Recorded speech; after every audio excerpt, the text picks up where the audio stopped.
Hello, everybody, and welcome back to another Empire of Eternia live stream. Tonight, we're going to be hanging out and talking about everything under the sun, dealing with micronations, dealing with what it means to be a micronation, and how development is going for me personally. As well, I know we're going to have some people in the live chat, so I want to hear about your nations and your ideas about micronationalism. What's going on with you? How have you been? How is development going? Do you feel like life gets in the way of development sometimes? Do you feel like everything becomes easier as you go down the road, or do you feel like it gets harder once you get people? Let's talk about that tonight. As of right now, I am going to start setting up the live chat because I haven't done that yet. So we're going to start getting all of that ready. Let's see here. We're going to go to events.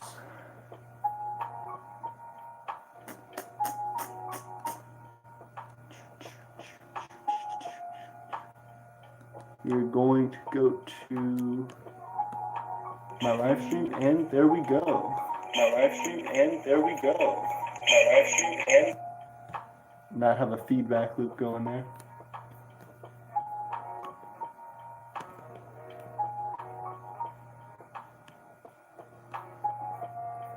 Awesome. So now we're going to go into Discord and start getting some people. Hey, what's going on? Hey, Republic of Gaia, how are you? How are you, Chloe? I hope you're doing well tonight, and I definitely want to talk about development and stuff. So that's going to be a big part of it. I know Chloe and I have been talking quite a bit about development, so I am interested to get into more of those topics tonight. For me personally, I know a big thing that came up today was, I'm glad you're doing all right. It's good to hear. I know a lot of the time our lives kind of get in the way of things. And for me personally, oh shit, that is super bright. Okay, I'm going to try and tone that down a little bit. Let's see here. There we go. One thing I want to bring up, which I haven't really mentioned in a ton of live streams, is I have my own little sign now, thanks to a wonderful person who donated to me. I have this sign that says the Empire of Aeternia. As of right now, I don't have a great setup for it, but I hope everybody likes it. I'm excited about it, and I think it's great. I want to at some point have it be more prominent in the background of these episodes because I'm pretty excited about it as well. I want to have the flag and everything else, but it's slowly coming together. It's slowly going to be developed. Anyway, as we were talking about, I know a lot of the time for myself, having a micronation is really difficult because you're trying to develop a whole nation and you still have, oh yeah, I'm glad to hear it, Chloe. Chloe said, I can't wait. And I am super glad as well. I am excited to develop background and everything like that, especially for thumbnails, because on YouTube, everything kind of draws attention through thumbnails. So I'm super glad to have everybody in the Discord here, but for those that do not come from the Discord, having that background is always kind of an eye catcher. But dealing with sort of our lives and how micronationalism can become difficult, you go through things in your life, ups, downs, backs, forths, that end up sort of taking maybe even your spirit out of it a little bit. Maybe you don't feel as creative. Maybe you don't feel as excited every day to get up and try and do something like that. And it becomes difficult to say, well, I have all this stuff that I have to do, and I still don't feel. Chloe said lefts, rights. Yeah, it's every direction. Life comes at you from every direction. So we're including it all here. But I feel like a lot of the time life gets in the way and we can't feel that motivation because all the time I know for myself, I get distracted with all these other things. I'm in college. I know a lot of other people are in college or in school of some sort. And no matter what your situation, whether you work, whether you're in school, or whether you're none of the above, life can still have those difficulties, and especially in micronationalism, where it's a long-term endeavor and a long-term investment that takes an extreme amount of time and effort and doesn't give you a lot back in return. You don't get those quick boosts of dopamine. You don't get that quick excitement of an achievement because of how hard it is to actually do this. But I want to talk about that, and I want to talk about what it means to sort of find achievement in the things that you can do little bit by little bit, and how those difficulties in life can actually turn into benefits for your nation. And a lot of that goes into culture. Chloe, I know you and I were talking quite a bit about that. That for me personally, as I've started to try and dive a little bit more into the culture, we've talked about economics here on the channel for a little bit, and right now I want to get into culture. One big way is I'm writing a book, Chloe, and I believe it's the Republic of Gaia, if I am correct. Let me see. Um, I'm on I am on Discord right now. It just says of Gaia. So, Chloe, is Gaia a republic? Is it a how do you consider Gaia? Because you're president, so I imagine it's a democracy. But let us know about Gaia. While we are waiting on Chloe to respond, it's a republic. Awesome. Okay, I wanted to make sure I got it right. I know we potentially talked about it a little bit, but I wasn't sure. Being that we have all these things that go on in our lives, our culture can be developed by that. Chloe and I were talking about how life gets in the way and how you can still use that as an advantage. For me personally, I'm writing a book right now that deals with micronations and that goes into all of the different descriptors and stories of what makes a micronation from everyone's different perspectives. So people giving their own stories of how their micronation is developed and what micronationalism in general means to them, and then sort of going from that concept into an understanding of how they can how people can learn from those experiences when they create their own micronation or when they go about trying to join one. I know for a lot of people, I've gotten comments all the time about how it is difficult to start a micronation and about how they don't really know how to develop a culture and to develop an identity for themselves. And culture and identity all come from you, which is, to me, one of the most beautiful things about micronationalism is if you are passionate about it and if it's something that you're interested in, it means that you have a story to tell. It means that you have ideas that you're going toward. And for someone to do that, for someone to take their life and to put it on display in that way, even if it's not like this on YouTube, even if it's just writing that down and talking to people about it and saying, these are my ideas and my beliefs about how the world should work, how government should take care of people or respond to problems, and how people should work together to accomplish goals is wonderful. So even if you're having a hard time, even if you feel like things aren't going like you want them to, it's still an amazing thing to be able to say, you know what, we have had this struggle for a month or a year, whatever it is. We're going to turn that into something. We're going to make a holiday to commemorate that. We're going to design a patch or a flag or draw a mural for it, or we're going to raise our flag in a specific way for commemorating this thing, or we're going to write it down in our history book, and we're going to make a collection of all these different day events and times and just fill out everything. Hey, what's going on, Cartoon's Best Moments? Glad to have you here. Today we are talking about culture. Today we're talking about what it means for micronations to develop their own culture, and a lot of the time it comes from us. Cartoon's Best Moments and I have been working on trying to get him actually more active in my own micronation, in what will be our micronation. And for that, I think it's incredibly important to work on culture because as of right now, we don't have a lot of money, so there's not a whole lot that I can say, hey, I want to put this money into this and we can develop this project and it'll go great and we can work on it together. But one of the things that we can do for free is to tell our stories, is to have ideas for that culture that can be developed. So if there are any ideas as far as like, if there's anything that you feel like is particularly sentimental to you, if there's anything that is particularly special to you about the world, about philosophy, about your own identity, about your place, about maybe other familial culture and things like that, that you want to incorporate into your nation, do it by all means, because parts of you that you want people to know about are parts of your culture and therefore parts of your nation, especially if you were a leader or a representative in your nation. All of those things craft into something special. But it doesn't even have to be the leader. Anybody and everybody can absolutely contribute to the culture of a micronation, and I think that's incredibly special. Chloe, if you don't mind, could you tell us a little bit about your nation? Because I'd be interested in trying to craft more of the culture of your nation, and as well, it might give other people ideas for their nation, and maybe ideas for mine. So I'd love to hear it if you care to indulge us a little bit. But in the case of all of this development and all of this trying to process, you can say that really easily. You can say, this is my idea for something. This is how you go about developing that culture, but it's different when it comes to introspection and deciding what you feel like is most important. So as of right now, I feel like it's important to give an example of that. I want to develop something hopefully tonight that will become a part of Aeternian culture and part of what it means to be Aeternian. And I'm going to talk about that in just a moment. One thing I want to do though is I want to get something to write with so that as I go through, I can jot this stuff down. Maybe I'll draw something. Maybe I'll create something that'll become part of Aeternian culture.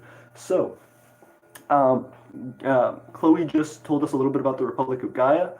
If everybody wants to read that in the live chat, please do. I'm going to go grab something to write with. Please listen to the cool lo-fi hip-hop music while I get back.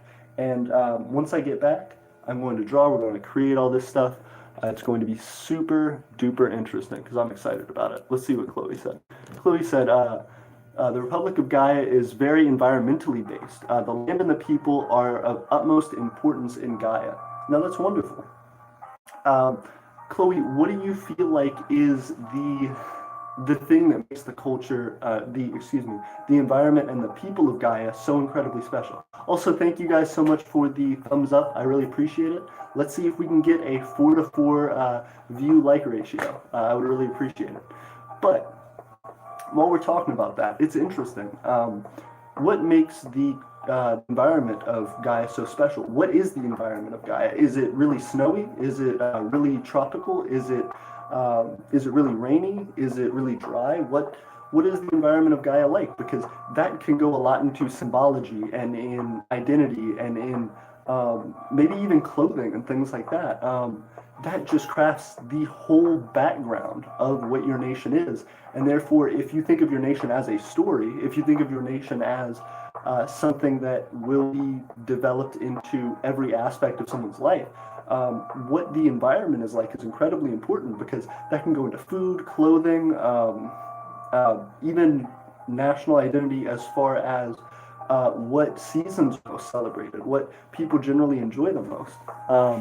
One guy, Kels, what's going on, Kels? He said, the environment of my soul is darkness. And that is awesome because that means that you can be Batman in your own nation. And I've never seen a nation started by Batman. So if we're going to have our first Gotham here on the channel, I'm excited for it. I want to see what we do with it. I will be right back. Jam to the lo-fis. Also, let's get that like ratio all the way up.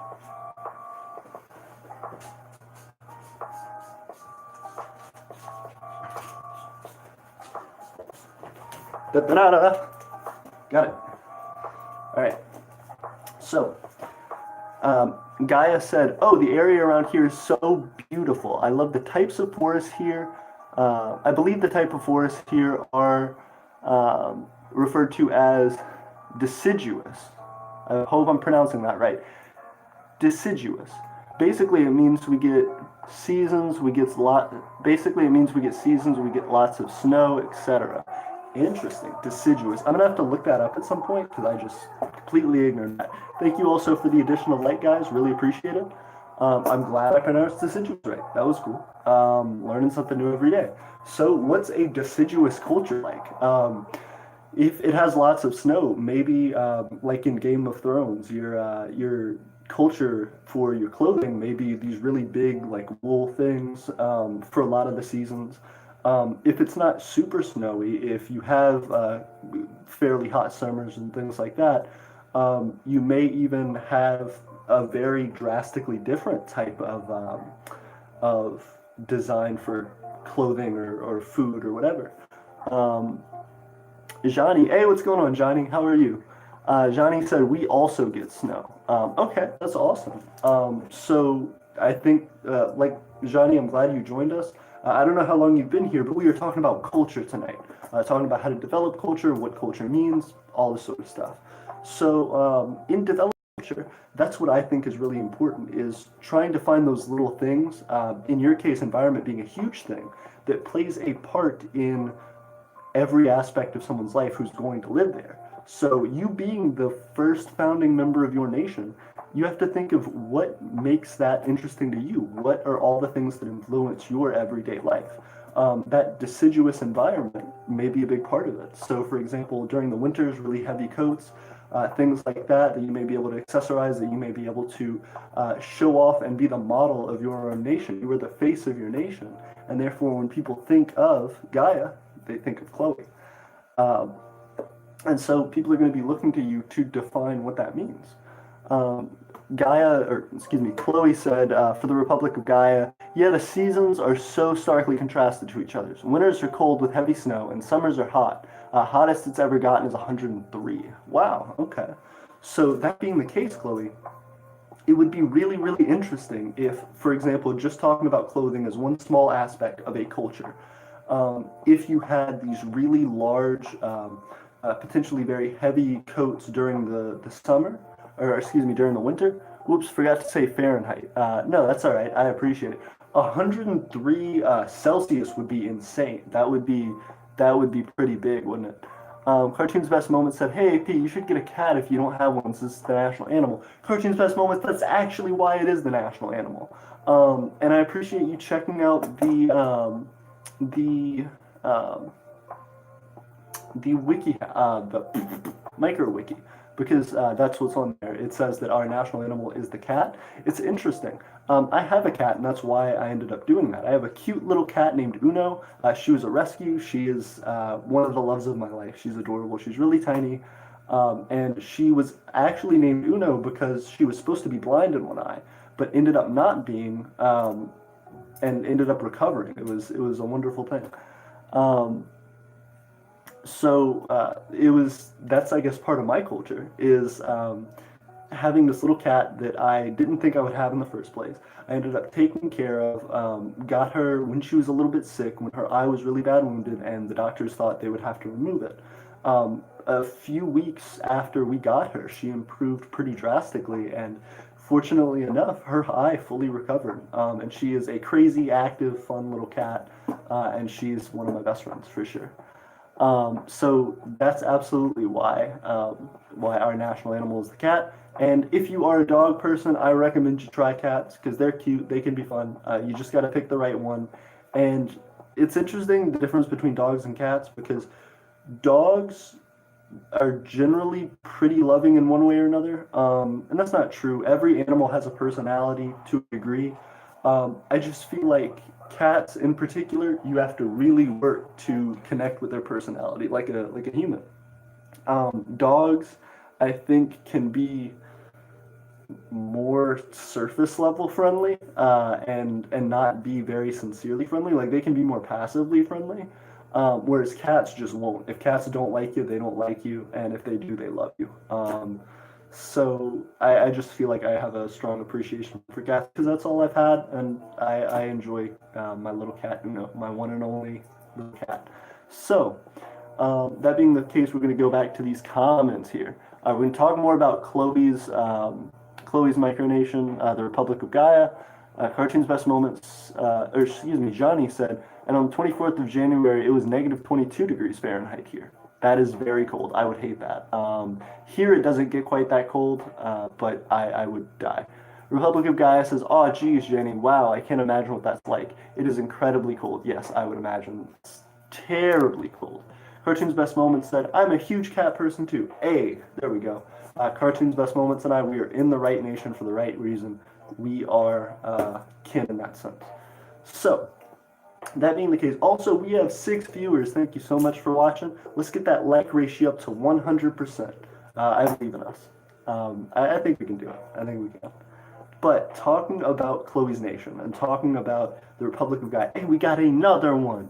Hannah said, "Looking snazzy tonight." Thank you so much, Hannah. I am trying my best. I actually found this. This is kind of one of the signature trademarks of myself as a leader and as my cultural identity is this little, I don't know if you call it an ascot, I think that's what it's called, or a little neck scarf thing.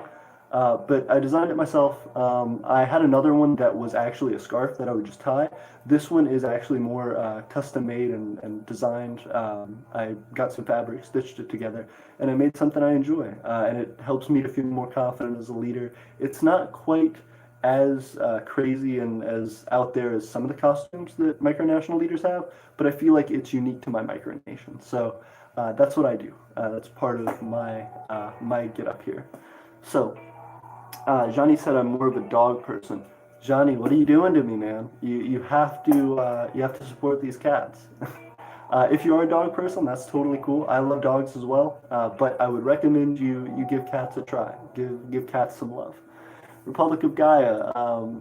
Chloe said Gaia's national animal is the rat. More specifically, fancy rats, breeds such as Norwegian blue, basically pet rats. They're so cute and misunderstood. Hannah said dogs are pretty cool though. Hannah, dogs are pretty cool, but you can't tell me you don't love little Tilde. Hannah has a little cat named Matilda, and she's a sweetheart, and they have fallen in love. Cartoon's Best Moment said, how many allies does Aeternia have? That is a good question. As of right now, one.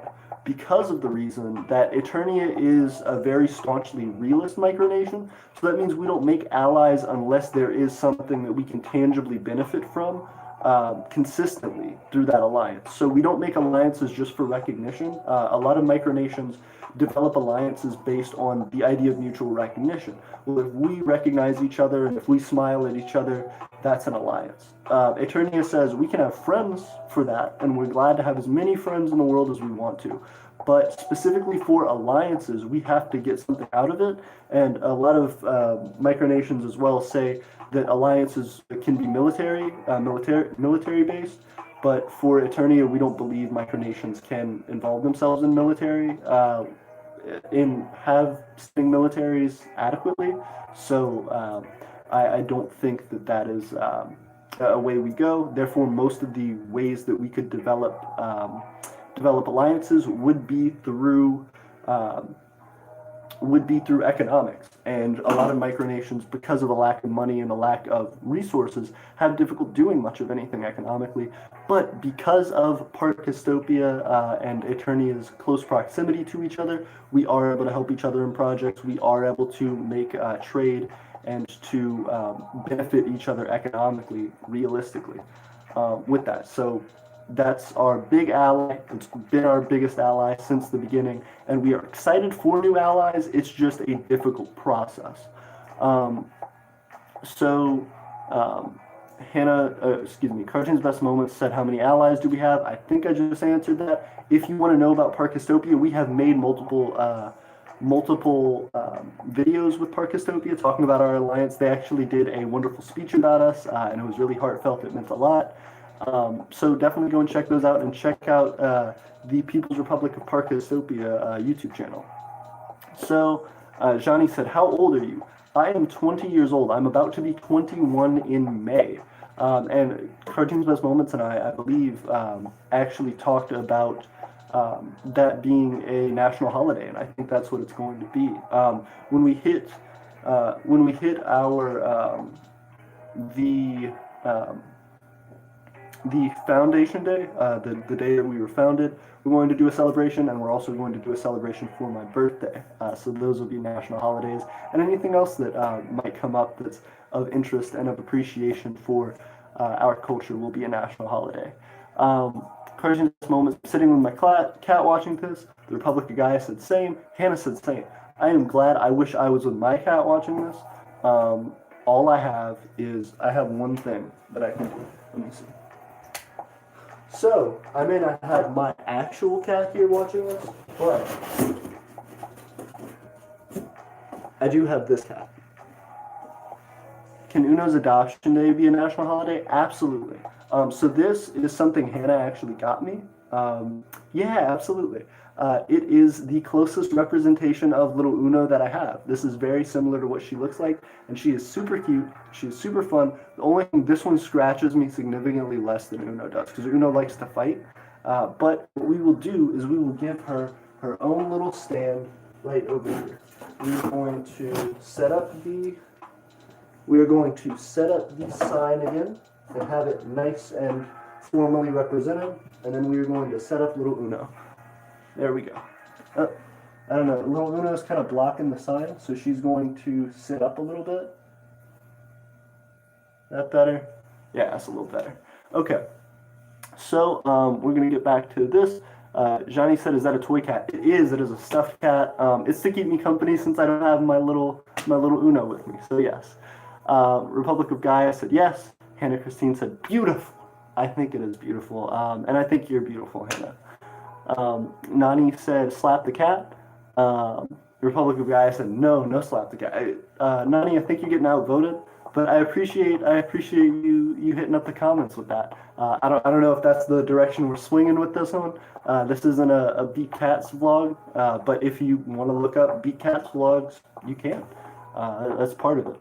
Republic of Cartoon's Best Moment said, how long have you had Uno for? I've had Uno probably getting on 2 years now. Probably 2 years in August. So I am super excited about that. I can't wait to go home and see her. And she's keeping my dad company right now at home. But I'm quite far away in college to where I go home to. But that being the case, if I was closer, or if she wasn't keeping my dad company right now, I would most definitely snatch her up and bring her here. But yeah, getting back to national holidays and all this sort of stuff. Hey, we have a 5-to-5 like ratio, 100%. We did it! We did it. I'm so glad. Thank you all so much. But as well, talking about micronations and how they develop and how national holidays can develop. One thing for Aeternia that's really big is we can do things about historical moments. One big thing for us, Kingdom of Sajin said it did what? I just got here. I'll tell you what, you just increased the like ratio. We still have a 100% like ratio, but now it is 6-to-6. Thank you so much, Kingdom of Sajin, for joining us. Ooh, 6-to-7. Now we're just at impossible odds. This is getting crazy. We're at over 100% viewership to like ratio. So we're doing it, guys. We're whooping it. Even higher, 5-to-7. That is crazy how impossible this like ratio is. Thank you all so much. But with that, I feel like history can be a big way to get into national holidays. And for us, we have a story that we can tell that'll kind of lead into another national holiday. I don't remember the specific date, so I'm going to have to go back and find that. But there is a citizen of our micronation named Jonathan. He's actually my roommate, who you've probably seen him in other live streams if you follow the channel pretty regularly. But Jonathan is my roommate who lives right next door to me. And there was one night in particular where, one thing to preface with, I consider this room, as well as my personal space in general, and my belongings, to be a part of Aeternia. So they are considered actual Aeternian land and Aeternian ground. So Aeternian's never been a part of a war. And I said, Jonathan for President 2020, I completely agree. Jonathan deserves to be president, and this story will back it up. This will be his legacy and part of his growth into his presidency. Now, Jonathan one night was over hanging out at the dorm, and one of my classmates needed to borrow something from me. So he came over late at night to try and borrow, I think it was a lab notebook from me. And at the time, I was out of the dorm. I didn't know he was going to show up when he did, and he decided to just show up anyway. So this guy comes and barges in, talks to Jonathan for a second, and then says he needs to go grab the lab notebook from my room. Jonathan tells him, I'm not home. The guy says, hey, it doesn't matter. I'm going to go get this. He said I could get this. Jonathan said, I don't think he would have told you you could go in his room without permission. The guy starts going in there. Jonathan, gets in front of the guy and just stands his ground and just, stops it. The guy, tries to go into my room anyway. He walks into the room. Jonathan tries to get him out and ends up, coaxing him out and, getting him out of the room and trying to kick him out of the dorm. Before I get back. So we have never been in a war, but we have been invaded, coincidentally enough, by a citizen of the U.S., from what I understand. So That's insane. And we want to commemorate Jonathan, and we want to give him praise on that day for his heroic actions, that he actually single-handedly pushed back an invasion of Eternia on his own, when the leadership of Aeternia just wasn't there, was absent and away on other missions. So that's absolutely an incredible part of our history and something that I want to celebrate. And I hope you all think that that's as incredible a story as I do, because in general, that's a crazy, messed up story. Gaia said, Chloe of the Republic of Gaia said, yes, Jonathan. And I agree. Yes, Jonathan.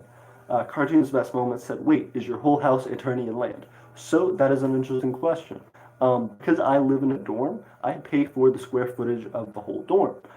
My roommates, Jonathan and Max, have agreed to, Jonathan is a citizen, so his connects as well, and kind of de facto becomes Eternian land. I'm not going to go into Jonathan's room when he doesn't want me there, but for all intents and purposes, yes. As well, the kitchen is a common area, bathrooms are a common area, living room is a common area. We've all kind of agreed that the dorm is a part of Eternia. So yes, absolutely. My living area, as well as my living area when I go back home, is a part of Aeternia. It's just what I pay for. It's what I work to do. As well, we also have other things, like I have a car. That car is Eternian property, and it's Eternian land, actually, because I can get inside the car, I can stand in the car, I can sleep in the car if I wanted to. I'm not going to, but all of those things are Eternian land. So all of my property, my possessions, people who are citizens of Eternia, their property and possessions, if they so choose, are a part of Eternia, and it helps us to grow. It helps define what we are. And Jonathan actually pushed back an invasion of the capital of the Empire of Eternia, this room right here. And that was incredible. And I want to commend him for that. And I want to one day, if he's comfortable, do like a ceremony on camera or something where he's celebrated for that day. Chloe says, Chloe from the Republic of Gaia says, petition for the Emperor to sleep in the car, and then she does like a thing. No. I will say this, I'll make a concession. If I ever have the money, if you guys hit up Patreon and you like push for it and we develop it, if I'm ever able to get land or go and visit another micronation or do a road trip where it would be reasonable and safe for me to spin my car for a night, if I was doing like a camping trip, or if I was like standing out like in my own land that was like fenced or whatever, yeah, I would do it. And you would get a live stream of it. Not of me sleeping, but of me like doing my stuff, like showing the car, like having everything set up. So if you want to see it, get on. Hannah, where can you sign up? You can sign up on patreon.com, the Empire of Eternia's page. I can put a link in the description to our Patreon, but even better, you can go to our Patreon video. The Republic of Gaia says, I was going to say, of you sleeping? No, we're not doing a live stream of me sleeping. It's weird though. One time my roommates and I were kind of joking around, and we watched, we were talking about, do people like live stream 24/7? And that got us into the question of, do people sleep and live stream? Like, do they live stream themselves like sleeping and then waking up in the morning and doing stuff and then going back to sleep? Yes, that's a real thing on YouTube. There are people who specifically vlog themselves sleeping and live stream themselves sleeping. And it's really crazy. The very first one that we found was kind of disturbing. So if you want to watch that, go in at your own risk. But it was something I had no idea existed. And now I do. So fun fact, I'm not going to do vlogs of sleeping, but there are people who do. Hannah said Katy Perry did it for her album that eventually flopped. Slept on a live stream, or did she do a Patreon? Because if she did a Patreon, you know, I'm sorry her album failed, but that doesn't stop the Empire of Eternia from racking up money, from being able to do big projects. So you should hit up that Patreon. That doesn't mean that Patreon failed. That means that Katy Perry failed, unfortunately. But we love Katy Perry for her strides in music and stuff. I don't really listen to Katy Perry. But please go hit the Patreon as well. I wonder about the live stream. She slept, TM. She sleep, TM. The Republic of Gaia says, get some of that cash money, boy. I am trying, Chloe. I am trying my best. I have sort of multiple things trying to get into the works now, one of which is just a savings account where as I earn money, I have an actual research job that I'm going to be getting into pretty shortly. So as I am able to save up money, I'm going to put it into that savings account and eventually buy some land. So that's one of our big places we're going for. Cartoon's Best Moment says, does Jonathan own Aeternian money? Actually, yes. Jonathan owns one Aeternian note. That's just because of the locality, because of how close we are to each other. The Kingdom of Sagin said, I would support you on Patreon, but I am poor. That is all right, the Kingdom of Sagin. I appreciate you. You don't need to support us on Patreon if it would be something difficult. Patreon is more a thing for people who want to support and have the extra money and don't want to donate any time or effort into it. You being a part of micronationalism, I understand you're trying to go for the success of your own nation as well. And ultimately, I feel like that's incredibly important. If you ever want to work with me on something, though, that is just as equivalent to putting money in, because one way or the other, I want to grow this empire and I want to grow this nation with you all, with the support of the micronational community, as I want to support the micronational community. So if you want to work on projects, if you want to develop things together, please let me know, because that is just as effective as any money could ever be. Hannah Christine, the lovely Hannah Christine said, how did you come up with the name of your empire? That is actually very interesting. It is a cross between two words. I was skipping the ad that was going on behind me so we could listen to more of these cool lo-fi beats. The way that I came up for the name of the Empire of Aeternia is actually a cross between two words. Eternal and a specific spelling, spelled with an A, of ethereal. Ethereal is normally spelled with an E, but sometimes in some cultures and dialects it is spelled AE. So eternal means ever-living, everlasting. So the Empire of Aeternia is thought to be eternal because I want it to be something I can pass on to my children. I want it to be something that eventually grows enough roots that when I am no longer able to lead it, there are other people that care enough too, that it makes an impact on society and on people's lives in such a way that they want to live with it and want to live through it and become more and more of a part of it. As well, we took this other word, ethereal, meaning being very light or heaven-like, and took that and used it as well because it describes how we want our nation to first and foremost be designed by the people. So we don't believe that micronations absolutely have to have land in order to exist.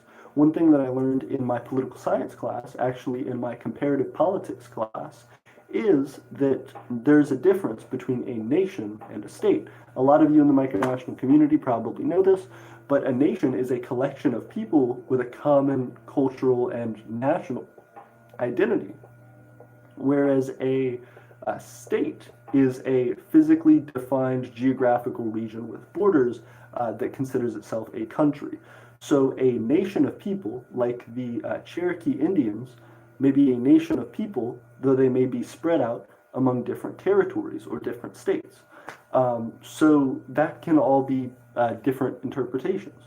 The difference between a nation and a state is that land. So micronations can be large groups of people that aren't all on the same land, that don't consider themselves bound by a specific geography.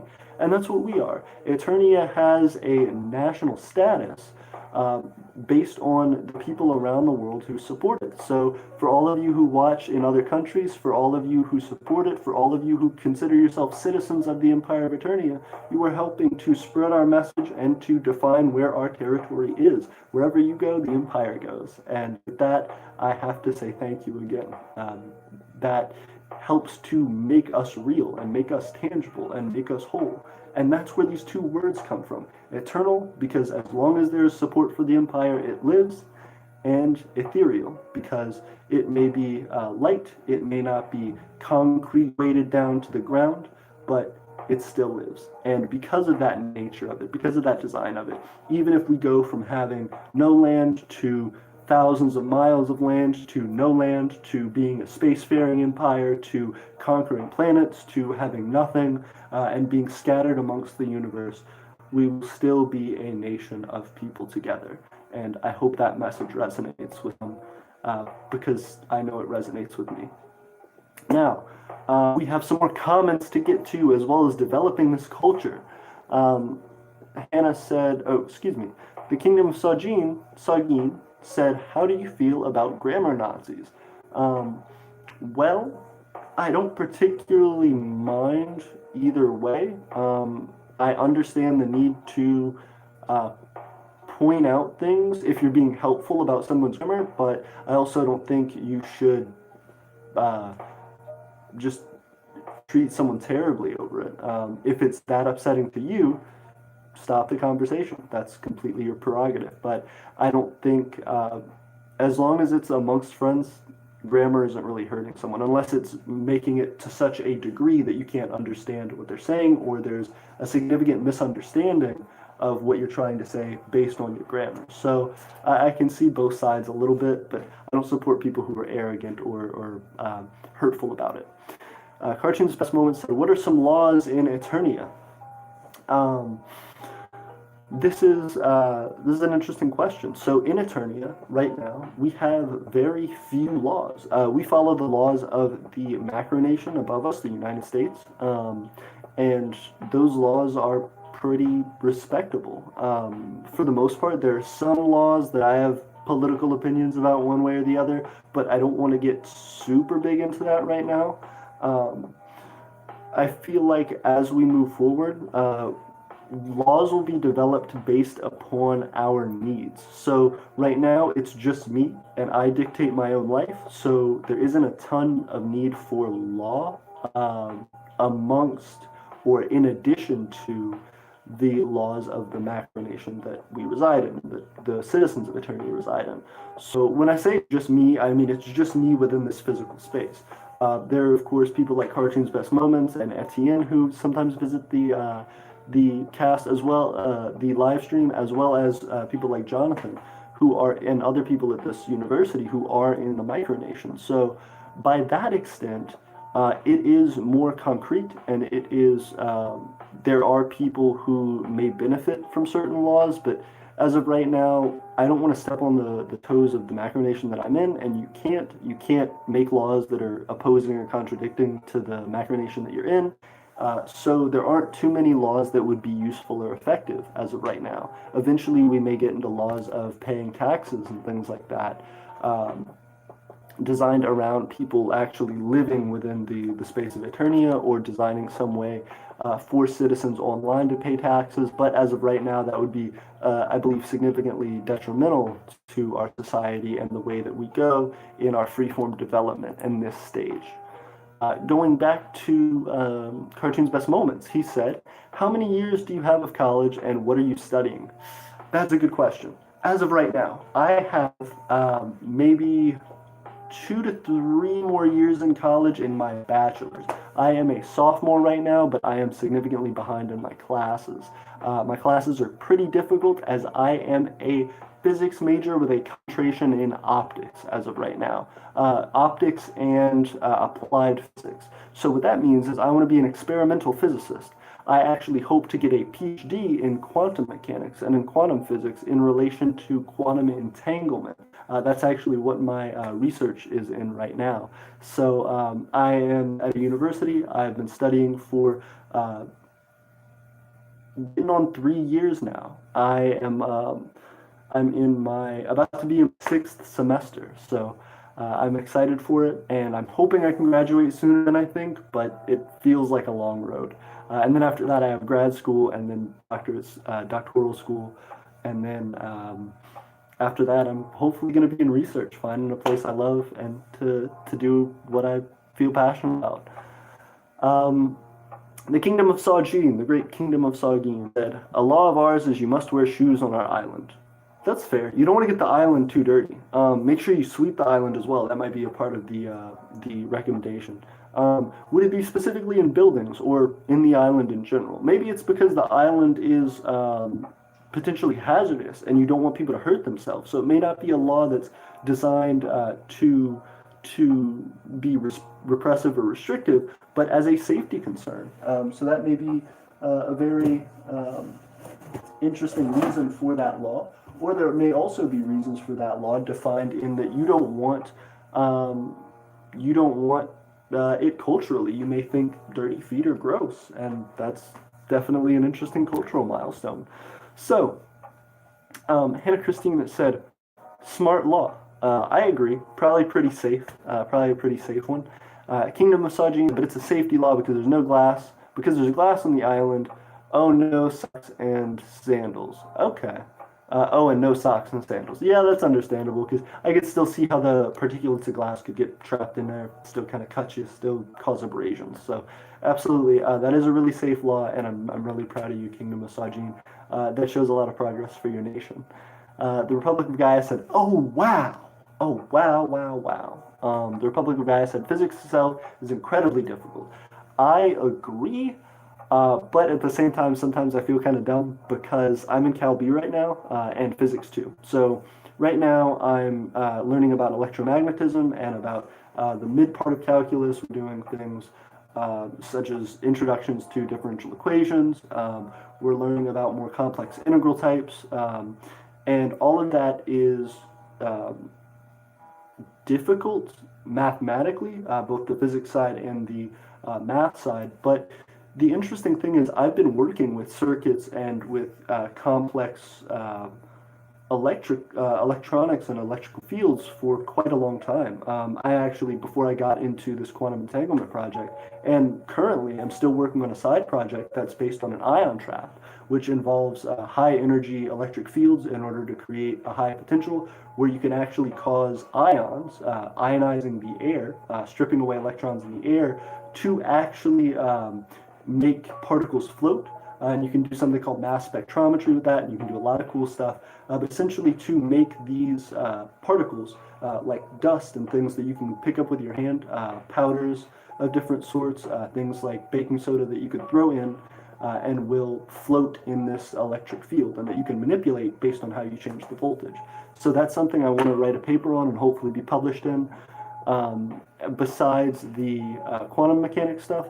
But my difficulty is I really understand these things from an experimental standpoint. I can design these things, I can work with transformers and high voltage electrical equipment and all these different things that someone who may have taken these classes before doesn't have a grasp of.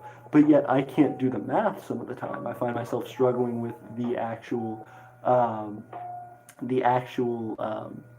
design of the formulas and in trying to interpret that sometimes. So it can be tricky for sure. Let's see here, getting back to these comments. Kingdom of Sagin said, "We are working on cleaning the island. That is a respectable infrastructure goal. What you might want to do is clean the island and then put pathways, because if you can keep clean pathways, maybe even put up little siding for it so that less debris and things get on it, or less heavy debris, because it'd be harder for the wind to kick up thicker things if you have little walls that line your path. You could probably do quite a bit, and maybe even change your law once you design a formidable enough infrastructure plan to combat it. But that's wonderful. I really appreciate that development. Hannah Christine said, "Be back in a bit. See you soon." Kingdom Sajin said, "Bye, Hannah. Bye, Hannah." Chloe said, "Nerd." Well, Chloe, I may be a nerd, but you're a runt. You're a different type of candy. So how do you like them apples? How do you like those candy-coated caramel apples, huh? Kingdom Misogyne said, "LOL." Republic of Gaia said, "JK, I think that's amazing. Thank you so much. I am in love with physics. I've been in love with physics for quite a while. I actually didn't know that that was what I was going to do. A lot of people at the university that I'm at are incredibly smart and make me incredibly jealous and make me feel insecure about my own ability to do things in this field. But it's interesting because I didn't know that I wanted to do this for a time. People in my field and in university in general, there are a lot of engineers here, and they all have wanted to do this growing up. I've always been good at math. I've always been good at science, and this is just what I want to do. I've always been good at it. I'm always getting straight A's and things like that, and they just blow me out of the water. For me, I actually was more into arts. I was really big into writing all the way through high school, and then once I started to get toward the end of high school, I started to appreciate my science classes a little more. I wasn't doing great in them. I wasn't doing great in math either, but I found a passion in physics, and I thought if I can understand the universe through this, I want to, and I'll dedicate my life to it. So that's what I'm doing as well. Fun fact. I forget the name of the micronation. There was a micronational leader that died pretty recently, and I think it was the Kingdom of Wei, something like that. It was a micronation in Australia. The leader of it died, and he actually was a physicist, and that really surprised me to know. I didn't know that much about the micronation's history, but he was a physicist, and as a fellow micronational leader and fellow physicist, I am sorry at his passing. The world will never be the same. Yes, Republic of Hutt River, I think it was, the Kingdom of Hutt River. Yes, that man was a physicist, and I was surprised by that. I'm not sure if he was a physicist by degree or by self-proclamation. From what it sounded like, self-proclamation, but still, anyone interested in the pursuit of knowledge and physics is a friend of mine, so I'm sorry to see his passing. The Kingdom of Sajin said LOL, Republic of Gaia said JK. Kingdom of Sajin said, what was the first micronation you found out about?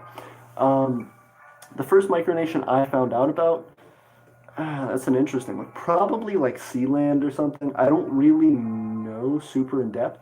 The one that actually got me to pursue micronationalism, though, is a little bit different. I'd always thought about micronationalism, and I ultimately ended up pursuing micronationalism of my own accord, like I think a lot of people do. But there's a Vice video, and I actually want to do a response to it one day, that talks about the Kingdom of Germany, and their whole design and their whole setup is essentially it's this guy who some of it seems a little sketchy to me, so I don't know how well developed it is, but from the Vice video, it was essentially this guy in Germany who was like a local politician in his town. He might have been the mayor or something like that in Germany. He ended up a mayor, something like that, some sort of local city council representative, ended up selling insurance and being kind of this yogi guy. And he ends up starting this little town. He's like a millionaire. He starts. He might not even be a millionaire, but I think he is. I think he did pretty well in like the public office that he was in, the small regional public office he was in. And he ended up investing a lot of money and getting a lot of support for this little town that he started. He essentially bought a big, like a compound, and he had a big warehouse in there. He still has it, where they've put a lot of machining equipment and things like that for manufacturing. Started to do a lot with the insurance company and hiring people onto that for continuing to boost their job market as well as their economic situation. And they were one of the first that I said, wow, they're really doing something. And they're still to this day, I haven't heard a lot about them, but they're one of the ones who I feel like are really, really pushing and trying to actually do something. So, I mean, places like Sealand are interesting and are exciting, but a lot of the time they get their money and their development from merchandise, which isn't bad at all. But I don't see them, I don't hear about them a lot of the time doing new projects and actively trying to grow. I think very similar to Molossia, Sealand is a cultural phenomena. It is an interest. It is a cool idea, but I don't think they're actually trying to push for any sincere sovereignty besides what they claim at the current moment. Still both wonderful, interesting places, but places like the Kingdom of Germany, if they end up being more reputable than I am skeptical about at the moment, I would like to think that they will hopefully develop into something that's continuing to push that balance of sovereignty and that line for themselves. I hope they end up doing some cool stuff. As well, let's see. Kingdom of Sagine said the first micronation I found out about was Molossia. Molossia is cool. Do you feel like Molossia actually gave you the idea to start a micronation? Because for me, Molossia I would consider kind of fantastic. It's a good thing. They are fantastic. They're one of the most well-known micronations. But I think they do it for fun, and I think we've talked about that on this channel before. There's nothing wrong with that. But it's a little bit different than our goals, personally, and some other micronations' goals. The Republic of Gaia said, Sealand for me. Sealand is pretty cool. But like I said, a lot of their stuff as well, once you look into it more and you start to understand their system, is essentially just the novelty of the fact that they were able to claim this like pseudo-sovereignty by being off the coast of Britain. Now, I think if they murdered somebody or something like that, they'd probably face significant consequences for that, and I think Britain would at that point kind of step in and say, okay, this is a little much. As well, I'm sure they do have to pay taxes on the things that they do to Britain, such as their merchandise. But nevertheless, they do have some parlance, some stepping stones into sovereignty, and therefore I think that helps them to boost their reputation and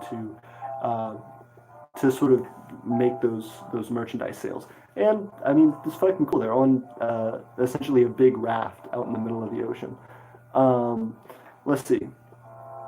Hallgreen Boxer said, "You're a nerd." That's interesting. That's interesting that you bring that up, because I for sure would see people that say I'm a nerd. At the same time, there are people at this university whose like whole thing is I'm a nerd, and that's like their personality. They're like, I'm a nerd. I don't know. I've never considered myself one. I'm sure there are other people who would consider me one. I'm passionate about things. If you think a nerd is someone who's like really passionate about a specific thing, especially like math or science, I've heard that be the way it's described. I guess so, sure. I also know that there are some people who don't look like stereotypical nerds that would consider themselves nerds. Some people who are completely boring and don't have a lot of interest in much of anything and call themselves nerds. So, I don't know. Hallgreen Boxer said a thing that I'm probably not going to show. I don't know. If anybody comes to the channel that's under a certain age, it might get weird. Kingdom of Dosajin said that's not very cash money. You are right, Kingdom of Dosajin. Things are not very cash money, but you can still make that fresh cash money out of it. So try your best, live your success, and get that cash money. I'm going to try and fix this sign. I tried it like a minute ago, and it wasn't really working out for me. I'm going to see if we can get like a boost up on it. There we go. Now we've got this nice ass sign going hard in the paint. But my little kitty cat fell over. She's going to guard it. My Uno is going to guard this for me. Cool. So we have Hallgreen Boxer said, dude, a virgin. It's interesting. My girlfriend was on here a little while ago. You can ask her. Hallgreen Boxer says, I'm a geek. Interesting. What do you feel like you're a geek for? Like, do you watch a lot of like anime? Do you watch a lot of like comic stuff? I have friends who are big into comics. So let me know. Hallgreen Boxer, I a geek, but I have sex with 5 chicks. You are a virgin, bro? Question mark. He put that one in one that I didn't like show through yet, but interesting. Congrats. I don't know if that's something I need to discuss, but I'm not. Kingdom of Sajin, I am half nerd, half geek. What the hell am I? You are a beautiful person, Kingdom of Sajin. That is beautiful.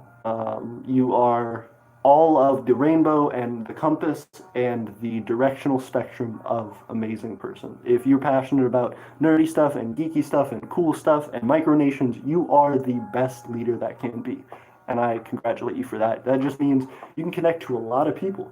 If you're a nerd and a geek, you can connect to both. You can bridge the gap. You are the coolest connector. So, congrats. Hallgreen Boxer said, full-bred geek. Full-breed geek. I guess not. Maybe. I guess. Hallgreen Boxer says, you're a mix. Interesting terminology. Okay. Kingdom Massaging says, I guess. Hallgreen Boxer says, geez, you have a girlfriend? Damn, man.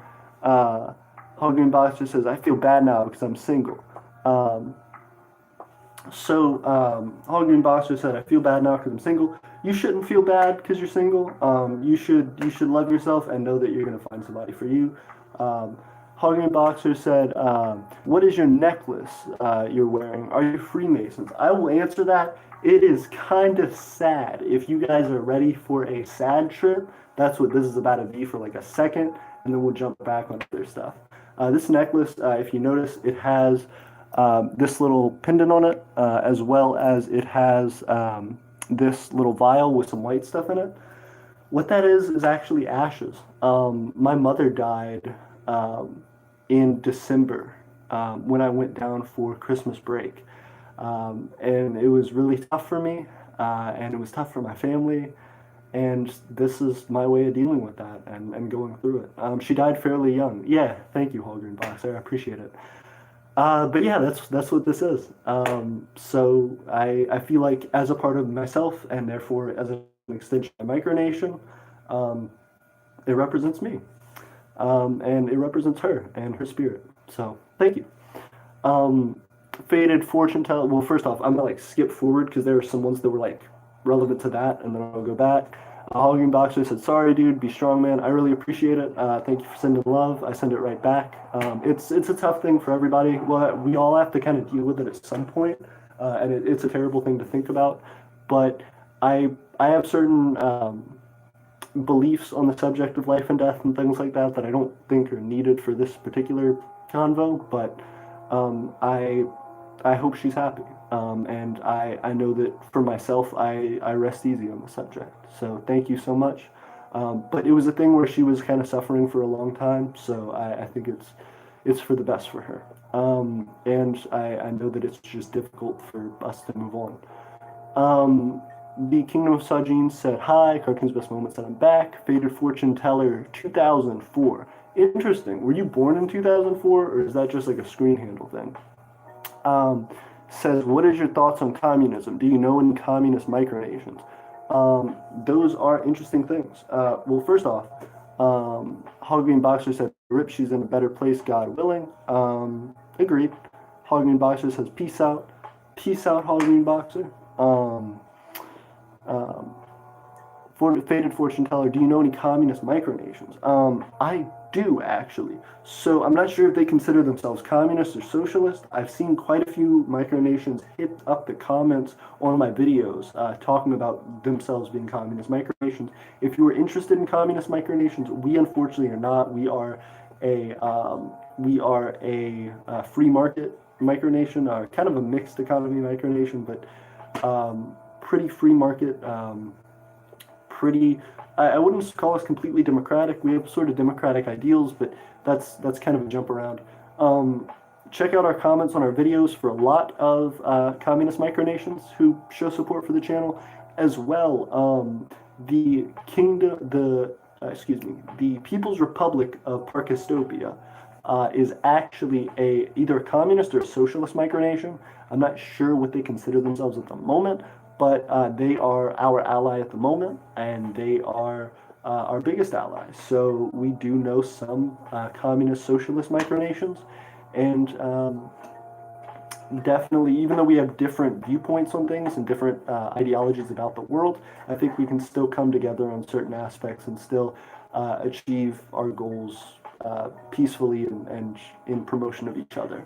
And in promotion of this being a cultural difference, not necessarily a negative difference. So, Hoggy Boxer said peace. I think I said that already, but peace. A big thing for me, and I want to get back to this, is talking about the aspect of culture in a micronation. So, multiple things going on. One of those things being the development of holidays and things like that. So we have my birthday, we have the founding of the empire, we also have the day that Jonathan stopped an invasion all by himself. We talked about that story a little while ago for all of you that jumped on, that may jump back off, but that's what we had talked about a little while ago. And getting even further, we talked a lot about what it means to I'm going to answer Kingdom of Sajin there in a second, but We also talked about a lot of what it means to develop new things. And it doesn't always have to be holidays, doesn't always have to be things like articles of clothing, which is part of this. As you can see, the necklace and the ascot that I'm wearing, the other neck thing. I'm not sure if it's specifically an ascot because it's a little bit different, but I'll call it that for the time being. Those are all things that are a part of the identity and therefore the culture of this micronation. So going further, Kingdom of Sagine said, how is the book going? It's actually going really well. One thing I wanted to bring up to you, Kingdom of Sagine, if you haven't seen it, in the general chat of my Micronations Discord, we actually have a new format for going in and filling out a document that tells us all about your micronation, and it just helps for easier plugging into our book. Essentially, we're not going to write every micronation's story and description in the same way, but because of formatting and making it a little easier on me to design and to write these things, it would help a lot to have you go ahead and fill out that actual form. So if you could do that, I would appreciate it. It would mean a lot. And that goes for anyone who wants to be in the book, who wants their micronation to be in the book. It will be on the general chat of our Discord. So we have clothing, we have food, we have holidays that can all be a part of your nation. Cartoon's Best Moment said, when it comes out, I'm going to buy it. How much would it cost? That is a good question. Probably not a ton. It'll be my first book. It really depends on how extensive it gets. So as of right now, we just have a few micronations in it, like 2 or 3. If we end up getting 10 or so, it'll probably be $10, $11, something like that. Won't be really expensive, but it depends on the length of the book and how much it is.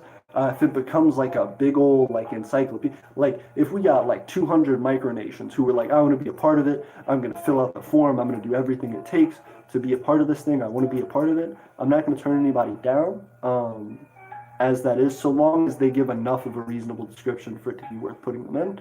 I want to put them in. But that being the case, I'm also tempted to do illustration with everyone's things and stuff like that. So if it develops fully, can I pay with par? Hold on one second.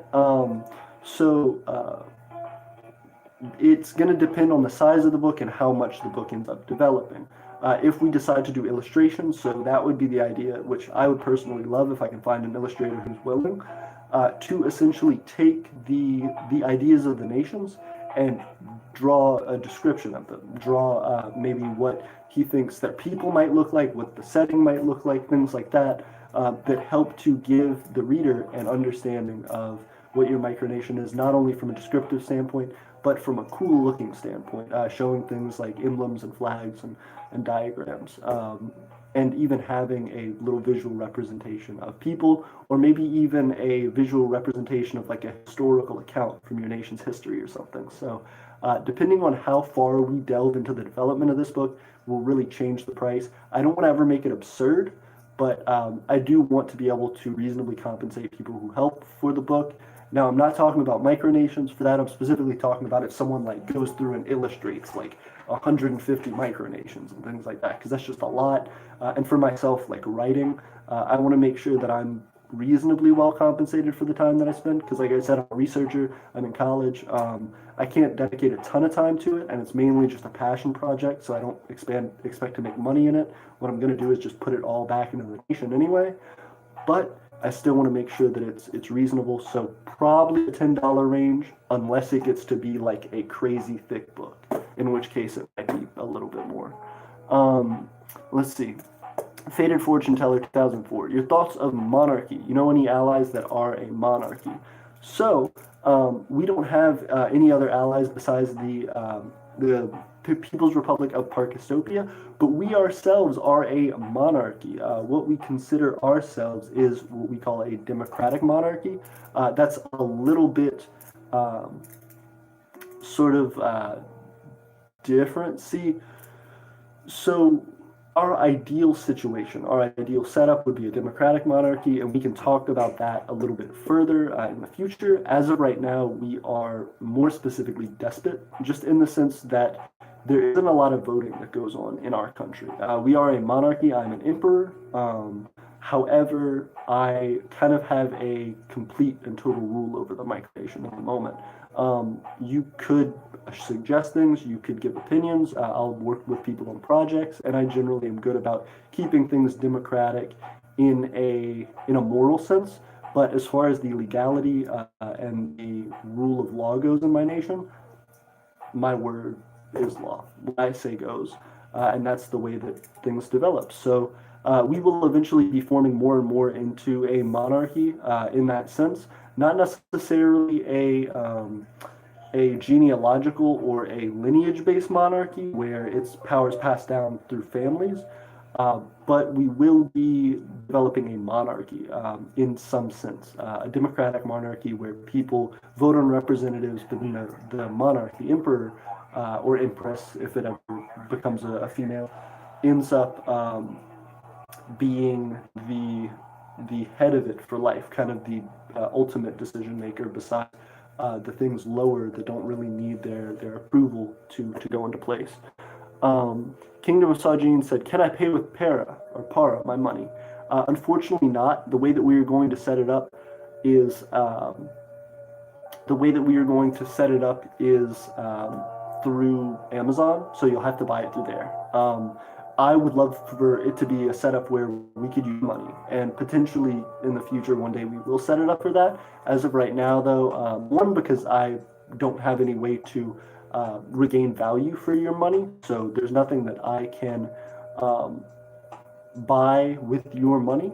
But in general, I would try to develop that a little bit further. I don't think that other micronations money would be acceptable for that right now. It would just primarily be through Amazon.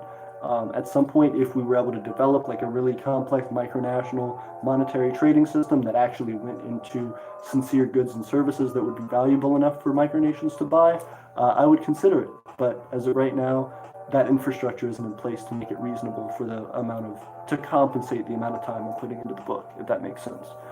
Cartoon's Best Moment said, "I would enter in, but I don't have a micronation, but I plan to make one in a couple of years' time. Maybe when I get a job, it will be called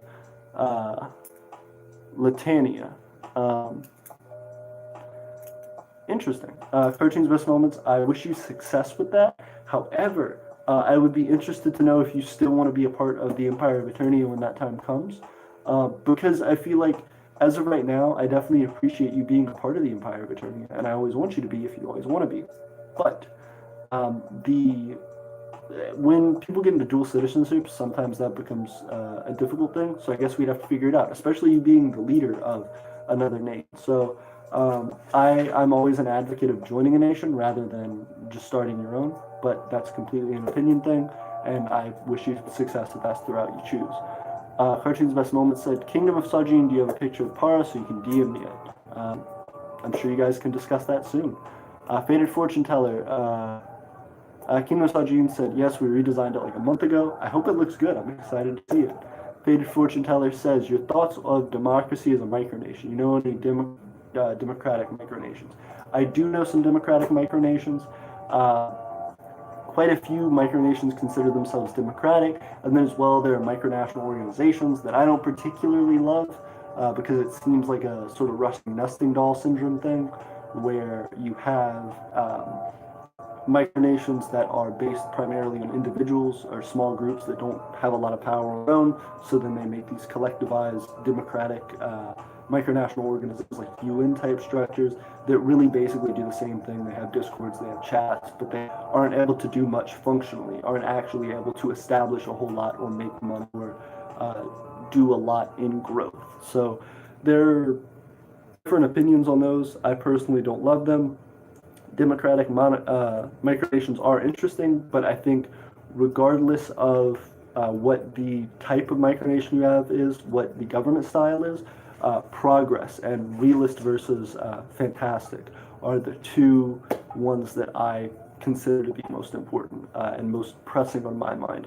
Once you make strides into grounding yourself in realism, once you make strides into developing in earnest things that will start making your micronation money, will boost your population, will have you a permanent population, allows you to have land, those are things that increase the value of your micronation and therefore make it more successful.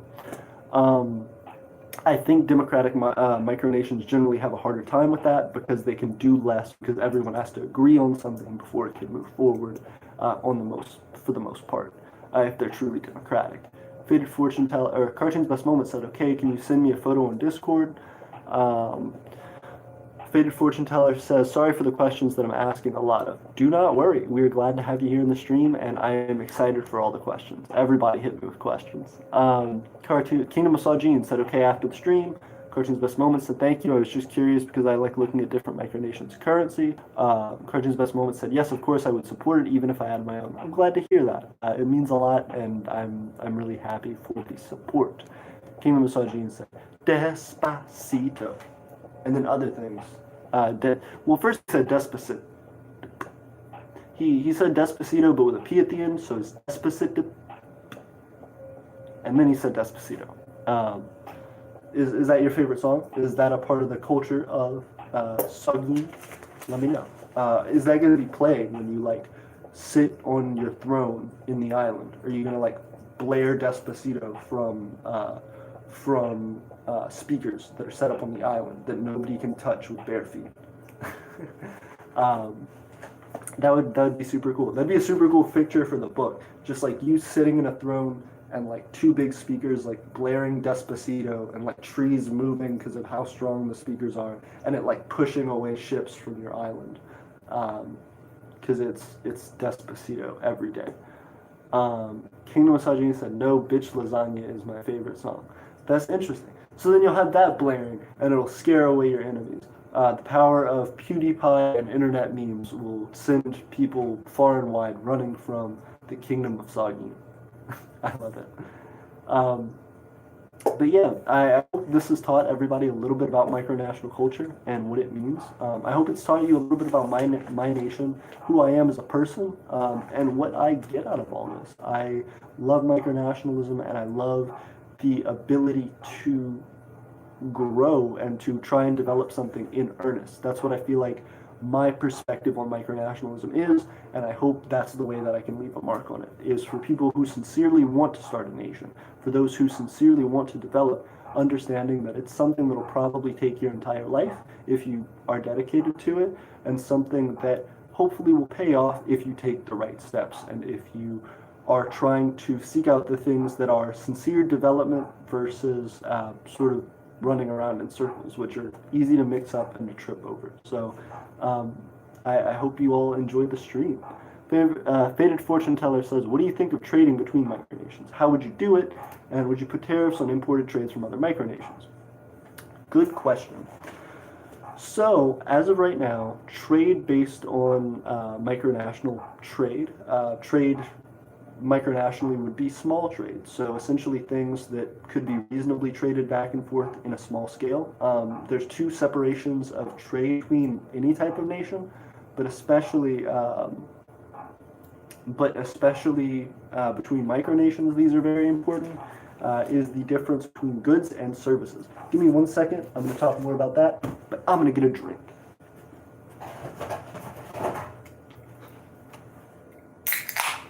Got a drink. Now, to talk more about that, trade between micronations, we've actually done a little bit of talk about that in our economic series, but I want to do a whole full description of trade sometime in the future.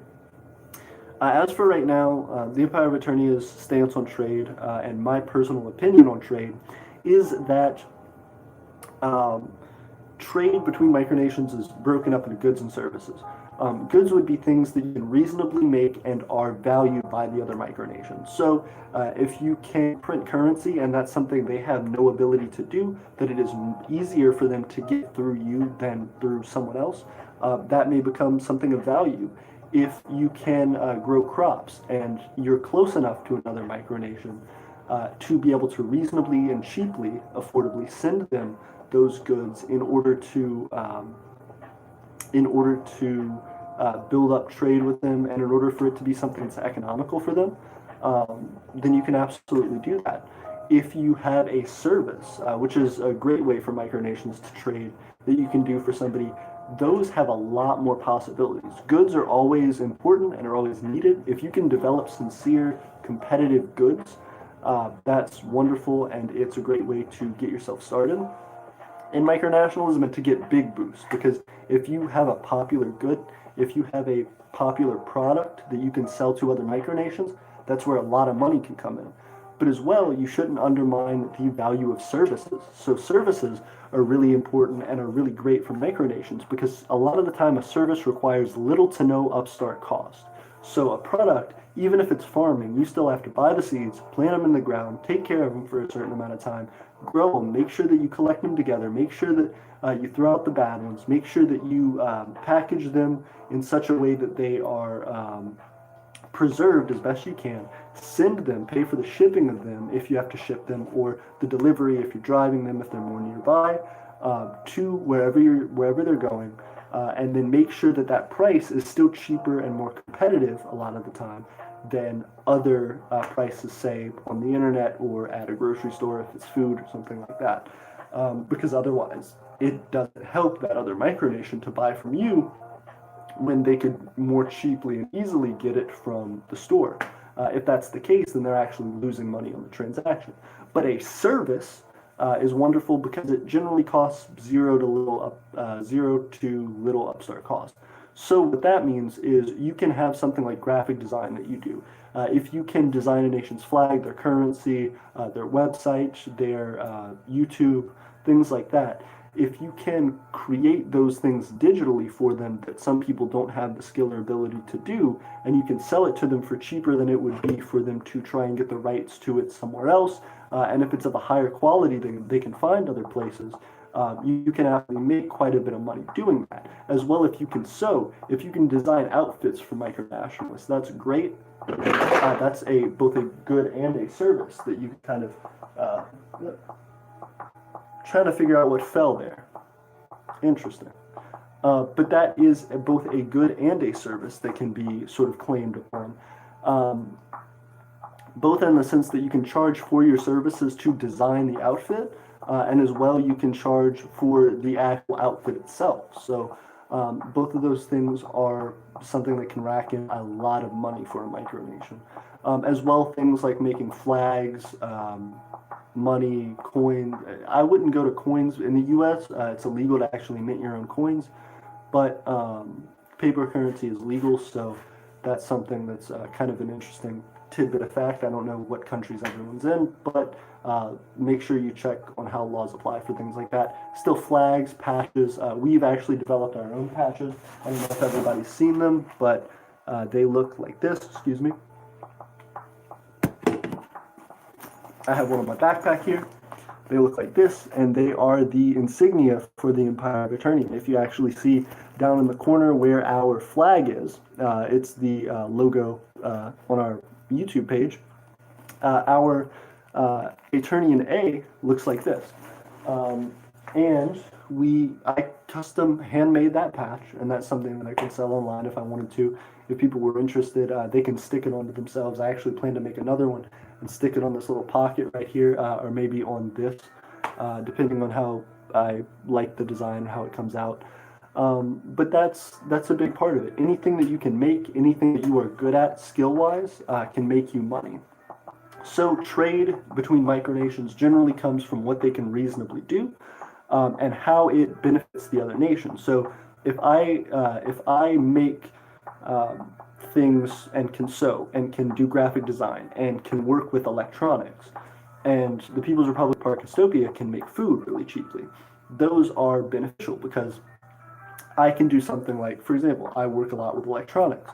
I can tell the People's Republic of Parkistopia, hey, you grow crops, right? Yeah. Okay. You grow walnuts, and walnuts are this expensive at the grocery store. If I were to buy a 5-pound bag of walnuts, it would cost me this much, and that's semi-expensive. However, If you want to if you want to mass produce these walnuts, as I'm sure you will since you're a farmer, what you can do is you can mass produce these walnuts, which means you can sell them to me potentially for cheaper than I could buy them at the store because I'm buying them in bulk, so cheaper per unit than I could at the store because the store is trying to sell to an individual at a small amount. Now, if I say what I can do for you is I can charge you now, if you're interested, to develop a complex automated watering system. So you would pay me X amount of money to design this watering system for you where I can set up the amount of time that is between waterings to tell how wet the soil is, to make sure that all your crops are getting watered efficiently, make sure that all your crops get the same amount of water, to make sure that you can regulate how much water they get, and to make sure that it's based on a reliable cycle of the actual needed moisture of the soil. I can do that for you. And it's not that difficult for me to do. I can do it fairly cheaply. It'll just cost parts and labor.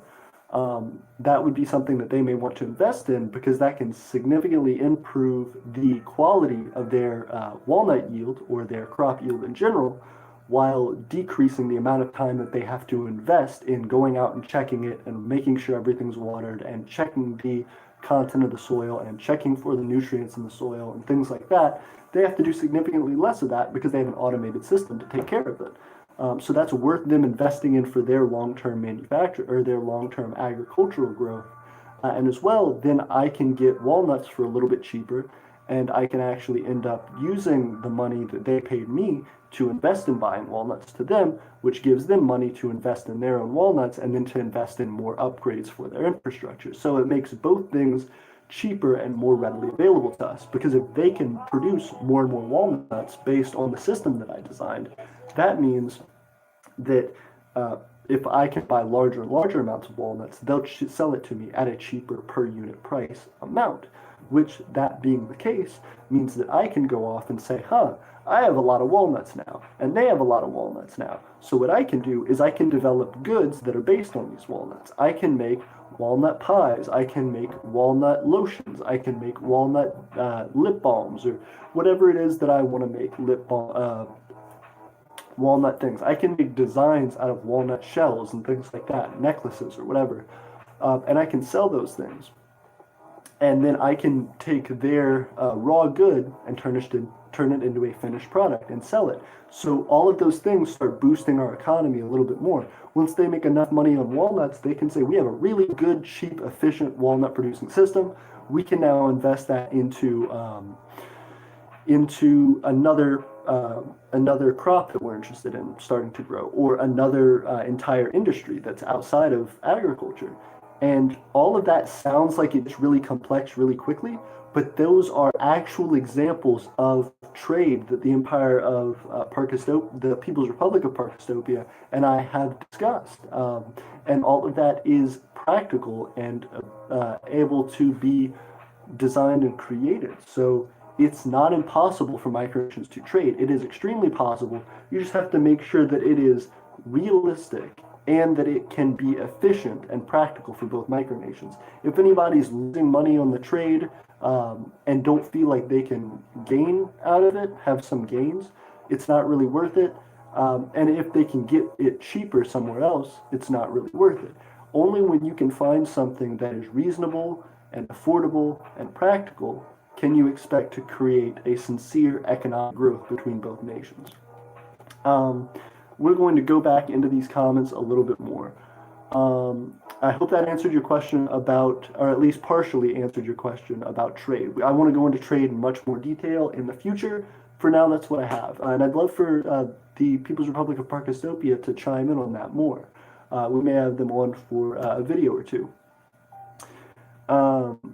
Kingdom of Sajin said, Shaggy is the only one who can beat me. Kingdom of Sajin said, and Robbie Rotten from Lazy Town. I don't know what Robbie Rotten is, but that's interesting. I hope he doesn't beat you. I hope you can triumph over him. And Shaggy from Scooby-Doo, or a different type, Shaggy the musician, Shaggy from Scooby-Doo, these are the questions. As well, Cartoon's Best Moment said, what is the Aeternian note made out of? The Aeternian note is made out of, from what I understand, high quality printer paper from Office Depot. I have a nice shiny paper that it is laminated onto, that it's not laminated, it's printed onto, and then a high quality ink that it was printed with as well. It's like an industrial thing. I actually only have around 50 notes right now, but that's what I've invested and put aside in US currency to back my currency. So right now we haven't distributed 50 notes at all. We've distributed maybe one or two, but we have the rest of those notes secured, and as well we have a treasury that has a backing in US currency, so that even if for whatever reason we had to distribute all 50 notes, people know that they can come back and that our money is valuable based on that they can trade it in for real US currency, which they can buy things for. Our incentive as a government, in order to make sure that our currency stays valuable, is so that we do not want people to come and try to take their money back into US currency. And the way that we do that is saying you can only buy our goods with the Aeternian currency once it's more established and once it's more set up. So once we really start pushing our currency is when we'll have systems designed to where you can only buy things that we sell using our currency, which means that you have to invest in our currency to invest in our products. And then therefore our currency increases in value. We end up being able to take more, because our currency is being bought more. All of the currency that's bought is bought with US money or other equivalents, and we take that and we put it into our treasury so that people can pull out US currency for that. And then we try to keep that money in circulation without pulling out the money that we have in the treasury that's US money, US dollars, so that we can keep the value of our currency at the same rate and increasing. Cartoon's Best Moments said, and do you have to cut the notes out of what? We do cut the notes out of large pieces of paper. So we had, I think, 8 when we first started. So it was from Office Depot. We had them printed on nice pages, nice high quality ink, and we had 8 pages front to back that had these notes on them, and then we cut them out and just made sure we were really careful. I think we used one of the actual cutters that you see people in fabric shops and teachers a lot of time have. It's a board that's just a big paper cutter that has a blade on it that you just slice like that. It makes it really even, it makes it really nice, and you can just get a high quality note out of it. That's how we make Aeternian notes. We may do a how it's made on that. We may show how Aeternian notes are printed. Kingdom of Sogin says, hey, Cartoon's Best Moments, you should join Pretoria from Family Guy. Cartoon's Best Moments said, glory to Pretoria, greatest country. Kingdom of Sogin said, let Jolania be free from the USA, glory to Pretoria. Oh yeah, I remember that episode where he takes over Joe's pool. That was amazing. Kingdom of Sogin said, Robbie Rotting from the song We Are Number One rips Stefan Carroll. I have no idea what that one's about, but I'm glad you guys are enjoying yourself in those comments. I wonder if Chloe is still with us. Let us see if the great President Chloe of the Republic of Gaia is still with us. I imagine she would have hit us up in those comments, though. So these are the real questions. But I'm really glad everybody's enjoying themselves. I am probably going to have to go in not too soon. So if anybody has any more big pressing questions, I would love to answer them. And then I've got to get to bed because I have quite a bit to do tomorrow. Trying to do research, trying to get everything together for the week, trying to study, trying to make sure I can stay in college and do what I love to do and be here with all of you. So please hit me up with those questions as we start to wind down the stream here. I did really appreciate talking about economics, though. That was cool. Excuse me. I've been talking for a minute. I'm incredibly thirsty. Kingdom of Sogin said, do you know the Muffin Man? I don't know the Muffin Man, but according to my allies and according to all of the spies that I have in the field, We have determined that he does live on Drury Lane, and we are intercepting his position now. So if you are the Muffin Man, know that we know you, know that we know where you are, and you cannot hide from Aeternia.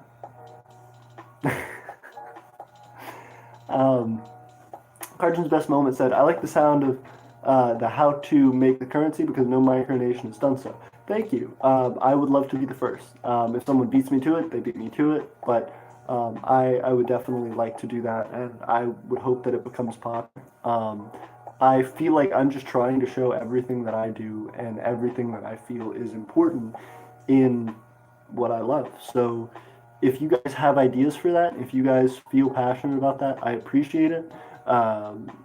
Kingdom of Sagin, I am probably going to do that in the not super near future, but in the future. I would imagine that would be a video you would probably want to do. I would ask if you would give me the chance to do it first, but if you like are head fast into doing it, by all means. I am definitely interested in because I know you have your own currency, but I'm interested in doing that and showing my kind of design and setup for that. Yeah, I'm excited as well. I'm sure we have other YouTube channels on campus, and I would love to get with them and to do more with that. So I'm kind of interested in seeing what my location has to offer, this area that I'm in, and what that can mean for our culture, how we can spread out and how we can grow as a nation.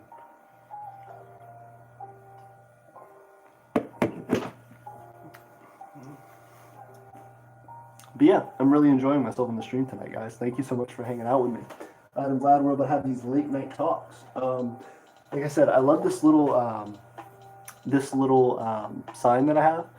It's pretty cool, and I'm glad the lighting is actually better than it looks on my phone right now. I know it's a little bit fuzzy for you guys. It's coming out perfectly clear for me, but the sign looks better on the picture I see behind me of how the stream's coming out than it actually looks on my phone screen. So I'm excited about that. Cartoon's Best Moments, Kingdom of Sajin said, "Oh, I don't know. I don't own micronation currency."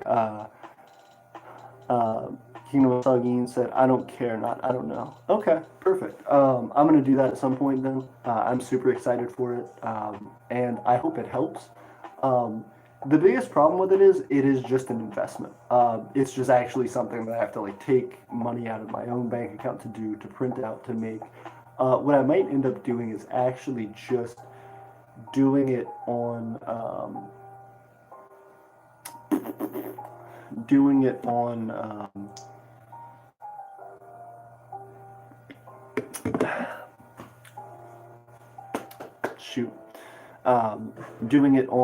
a printer that I have.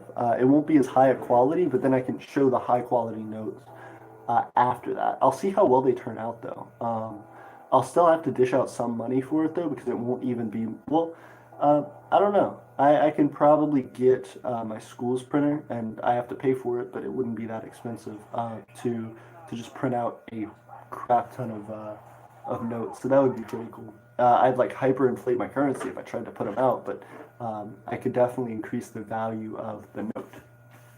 And we could get started from there. As well, a big thing, I've been trying to see if how much I can do with the people that are near me. If someone needs something done or wants to work on a project together or something like that, I've been trying to get people to buy Aeternia notes, and so far I've had some mixed success with it. So I'm excited to start getting back on the economics videos and starting to try and give more explanation as to what it is that I'm doing and how I'm going about these goals I'm interested in. And I'm excited to show it all to you. As well, if anybody would like to see science videos, I would love to do that, Aeternian science videos. I tried to do one before, but it was terrible quality. For one reason or another, my mic was really bad, and I was having a lot of problems with my live stream. I think the thing was I was at home at the time, away from school, and I didn't have the best internet connection, so the audio and everything else was kind of terrible. But that's all right. As of right now, I'm up at school, and I'll be here a while, so I'll probably be here through the summer as well. So That'll be a good setup. Kingdom of Sagin said, I will buy your notes with my notes. See, I appreciate that. I might do like a one-for-one trade for the novelty of it, like just to have your Micronations currency as something that I could display. But at the same time, I don't know what the I don't know what I could get if I bought like a large value of your notes.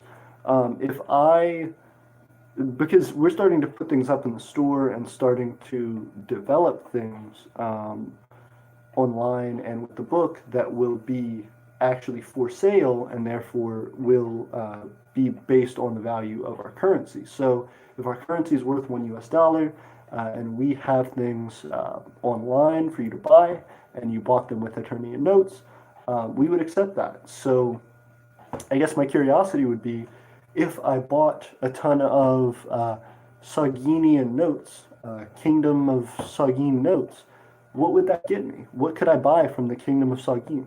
What is the value of those notes besides another backing of currency? Or if it's a fiat, then you absolutely need some way to give it value. There has to be something that I can buy with your notes to make them valuable. Kingdom of Sagin said, I have a dog on my. That sentence could go a lot of different ways. Okay, I have a dog on mine. Interesting. I would love to see them. Dogs, I don't have a cat on mine, so it wouldn't be like a competitive thing, but it'd be cool. I'd love to see them. Ours, I'm not sure if everybody's seen them, but I'll show them just in case real quick.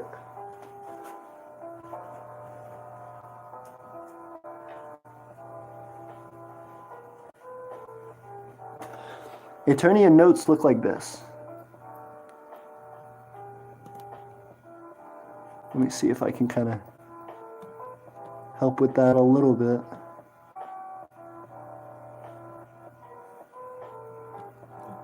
I don't know. I'm trying to figure out the best way to show it to you all. There we go. These are imperial notes. They are something that I designed myself using Photoshop, and I love them. I'm super excited about them, and I hope that we can get a lot of sales on them and really increase the value of the economy with that.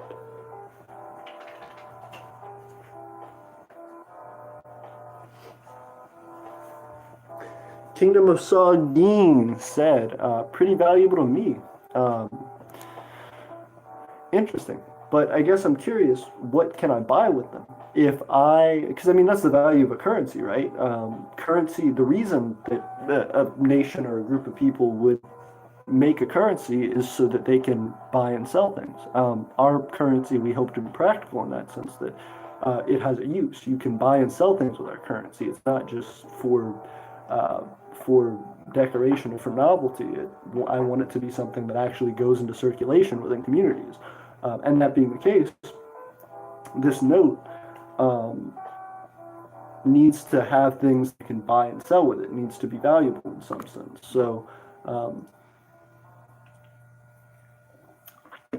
that being the case, I really want to see how the Kingdom of Sagin develops that and what it is that you can offer to be bought and sold with your currency. Because if you make those things only accessible through that currency, then I could see its value increasing sincerely. And I'd be excited to see that. But that being said, guys, we are at an hour 43. This is crazy. I don't know that we're going to get many people who hit this point in the stream. But Kingdom of Sagin said, I do online stuff and my people have free markets. Okay, wonderful. So what can you buy and sell in those free markets? Like, can you give me some information, some more information? But he says, I do online stuff. I'm interested in what the online stuff is. Like, is it valuable? So for example, you can make a website, but will I have the ownership of that website? Will I have the proper ownership of that website, or will I then need to use another service like GoDaddy or another one that has I forget what it's called, but a domain hosting ability. Like, will I still have to pay another website to host it, or will it be accessible through Google, through you? Because you'd have to set up a server for that and a whole bunch of other stuff. But all of this and more will be coming in economics videos, trade videos. We have more series that are going to be coming out, some of which other people like Aeternia and Cartoon's Best Moments have suggested. Kingdom of Sagin said Photoshop, flags, coat of arms. Interesting. While I definitely appreciate that, and I think that a lot of micronations are in need of those things. I was just talking to a guy today who said he doesn't know how to name his micronations. So flags and things like that definitely help. I think that's a big importance. So I'm sure you can find a market for that. We unfortunately do have a flag, coat of arms, and I am pretty adept at Photoshop. I know quite a bit, and I actually ran a business. I used to have a business called Free Legend Clothing and Graphic Design that I started in high school and that I won a competition with that they gave me a little startup capital that I ran for quite a while. So I'm a little bit familiar with Photoshop. I'm glad to meet a fellow Photoshop-terian, or however you call that, a different user of Photoshop. It's a great platform, and I think you can make a lot of money with it. So if you do graphic design stuff, I'm sure you will make a ton of money in Micronational. People need it, and they just don't know how to use it. The Kingdom of Sagin said, and memes, photo, and video. I definitely think people appreciate memes. I would be interested if you could start an economy on memes. Like if you could actually make money selling your memes. They'd be good enough that you know that people would put them on their channels and on things and could immediately get huge amounts of success. Like if you could guarantee a viral meme with every meme that you sell to somebody, that would be insane. And I would love that. And I think a ton of people would love that, and they'd use it on social media all the time to attract attention and followers, which means direct money for them. So if you could do that, that'd be amazing. And I think you could get very far with your micronation doing that. But I think that's going to be about it for tonight. I appreciate everybody watching, and I hope to see you next time. From one micronation to another, I appreciate the late night chat. I hope everybody has a good night, a wonderful tomorrow, and I will see you soon. As well, I might be starting more daily vlog type things. I'm not saying that I'll do it every day, but I mean, I might start doing vlogs where I record things I do throughout the day, let you guys know about them, post them, and kind of show you a day in the life. So thank you all so much for watching, and I will see you next time on Late Night Chat. Thank you all so much. Bye. I will see you later. Emperor AP is leaving the stream. See you guys.